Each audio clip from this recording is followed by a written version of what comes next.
Sige, te. Nahilo ka? Pwede. Hindi nga. Nahilo ka? Eh. Nahilo ka.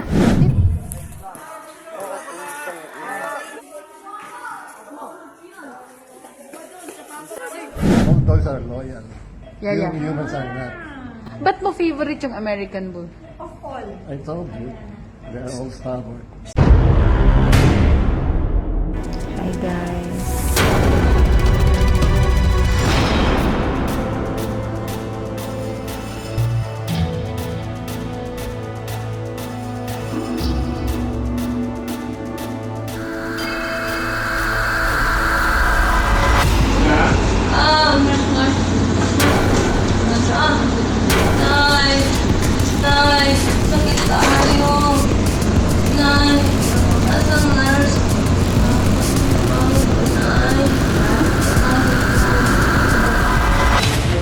Hi guys, sumana ko gi MRI, sumana sa ko gi angiogram. Stress po sobra. Doble yung pagod talaga sa akin. Nay, sakit tayo. Sakit na, Nay.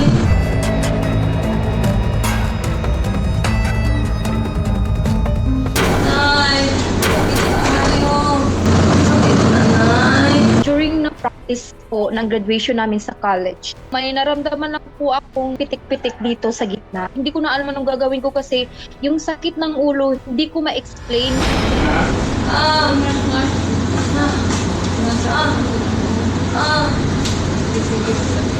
Nay.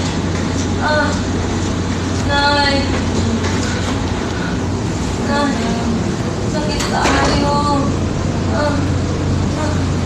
Nay.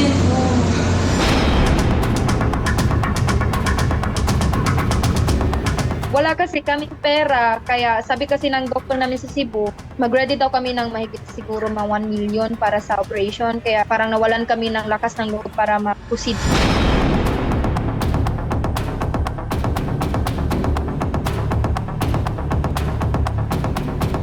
Kaya nga, kung gagawa kami ng research, tinutodo ko na lahat. Stress po sobra kasi during that time po, modular po kasi. Then face-to-face, gawa po ng modules. Then mag-ano na naman, scholar po kasi ako sa school. Kaya maintain din yung grades ko. Tapos running for cum laude. Kaya doble yung stress ko talaga. Masipag niya mag-aral, halos hindi na magpahinga, halos hindi na kumain. Huwag masyadong magpuyat. Paano yan kung magkasakit ka? Aanhin yan ang matanggap mo kung ang health mo ay hindi na makaya.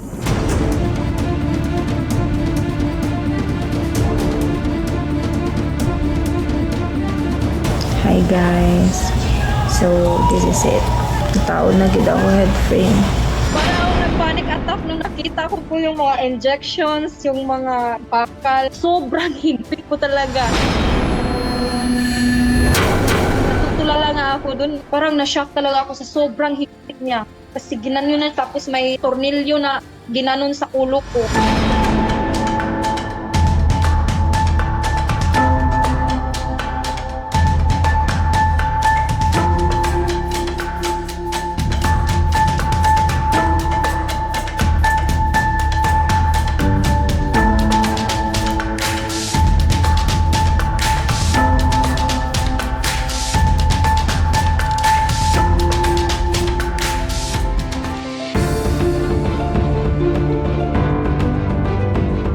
Masayang-masaya na ako na siya ay magaling na, bahala na ang pera kung nawala. Basta ang anak ko hindi lang mawala. Bunso ko yan. Hindi ko matanggap mawala ang bunso ko.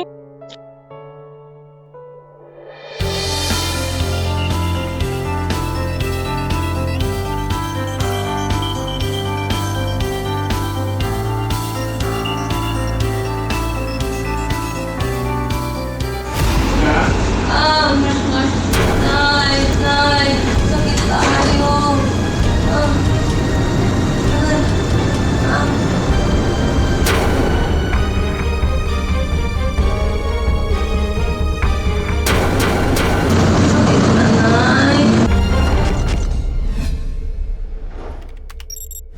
Dogs are loyal. Yeah. Humans are not.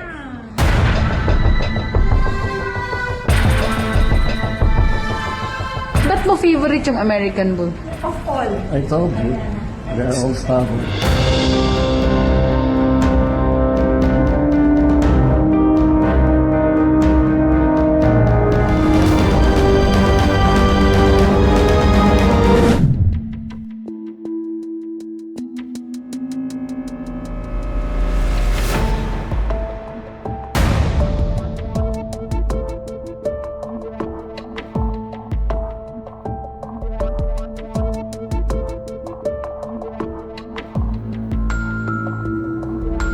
Kailangan gigisingin ka nila. Kasi kailangan nilang tanungin, kailangan makita kung anong movement ang i-manifest mo. Merong hindi tama sa ginawa nila, ma-address nila kagad. Gigisingin ka lang nila when it's needed.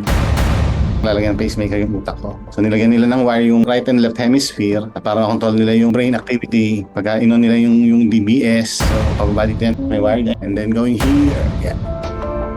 All dogs are loyal. Yeah. Humans are not. You were asking me, first tinatanong nila ako ng paborito kong kanta. Sorry kasi hindi ako marunong kumanta eh. Tapos nalaman nila kung ano yung pinagkakabalahan ko. Tapos yun, doon na nagsimula yun. Dogs are capable to be loyal. Kadalasan gising ang pasyente para makasigurado na sa tamang lokasyon ang ilalagay na electrodes para maiwasan yung mga sensitibong lokasyon ng utak.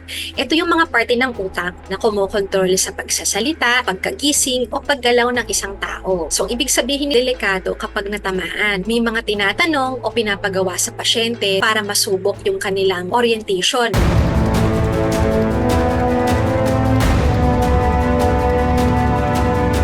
All dogs are loyal. Yeah. Humans are not. Kung anong pangalan nila, anong breed nila, kung sino paborito kong aso.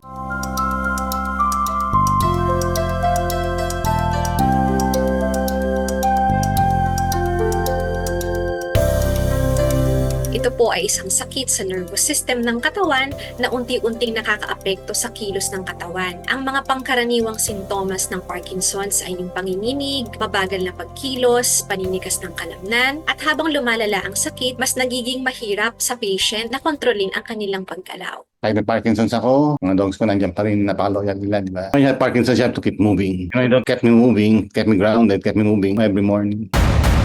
This is one of the reasons why I'm still here.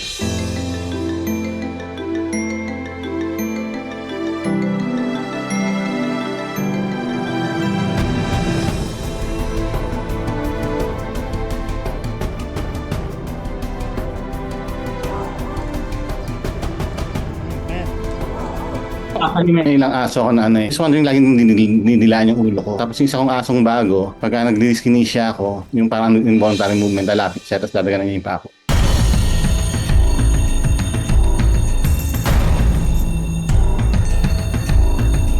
So malaking benepisyo ang DBS sa pagkontrol ng simptomas at mapabuti ang kalidad ng buhay ng mga pasyenteng may Parkinson.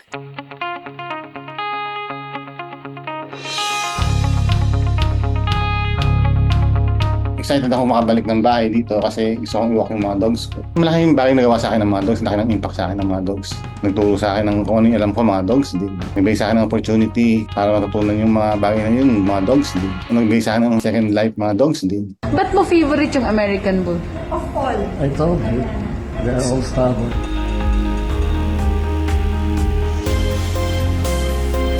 All dogs are loyal. Yeah. Humans are not.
Para makikita nakita ko lang po kasi siya tapos parang maangas po. Kaya sabi ko po, try ko po.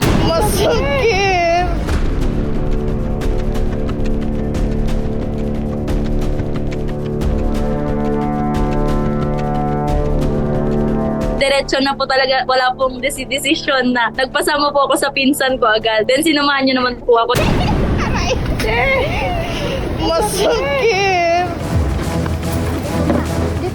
Mahilig po kasi ako magsuot ng swimsuits po. Siyempre po pag nagsiswimsuit, mas maganda pong meron pong hikaw po yung belly.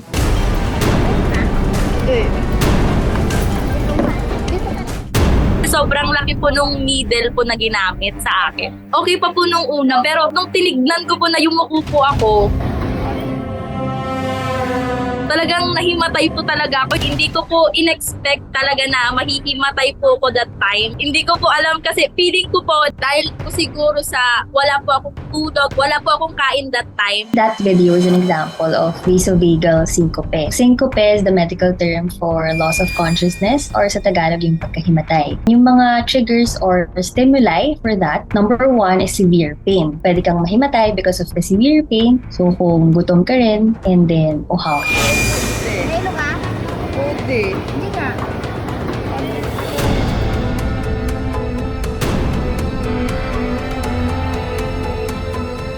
Sa totoo po, umulit po talaga ako. Meron po ako sa tenga ko. Bumalik po ako kay ate. Nagpa-piercing po ako sa roof. Then, tinanong ko si ate. Sabi ko, ate, baka mahihimatay ulit ako dito. Sabi po niya, hindi. Pero namutla po ako. To everyone who plans or considers to get a piercing, no, you should go to a professional. Make sure to nourish yourself bago kayo pumunta sa pagpipiercing ninyo. And then also, I think kailangan emotionally and mentally ready ka.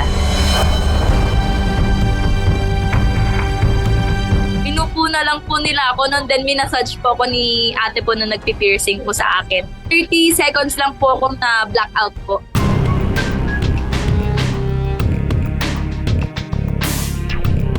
Sure po natin na kumain po muna, may kumpletong tulog para hindi po mahimatay.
Ang sabi po sa akin ni Angelo, na-outbalance po siya, tapos na-idein niya po yung kamay niya. Doon na po nag-is yung kamay niya.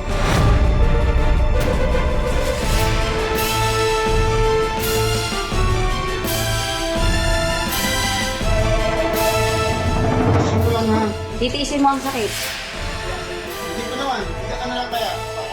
Gusto ko nang dalhin siya sa maghihilot bago dalhin sa doktor para ma-align po muna yung nag-is yung sa kamay niya.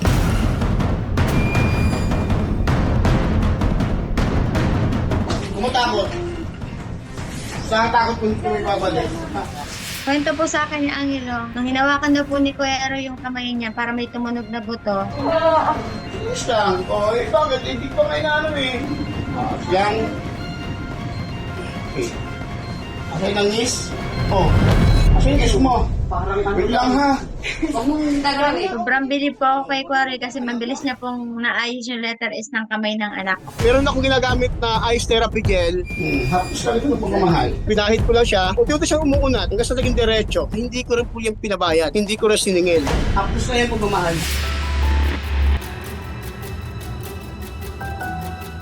Kahit po dinala ko si Angel sa pilot at gusto ko din po siyang ipa-check up sa ortho para masiguradong okay siya at walang fracture yung buto.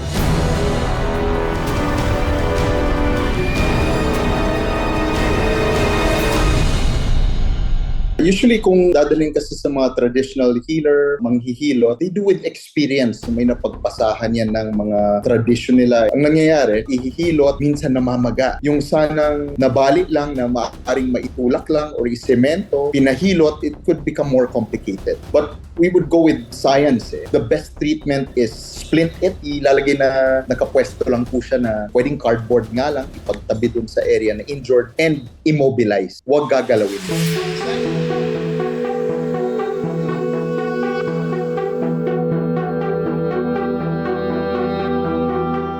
Naunawaan ko sila, hindi natin lahat sila masisisi. Kasi maraming albularyo, maraming maghihilot. Hindi naman nakapag-aral, hindi naman na-evaluate. Parang naimana lang ng magulang. Yung amin pong certificate of traditional hilot, accredited siya ni BTAC at ni DOH.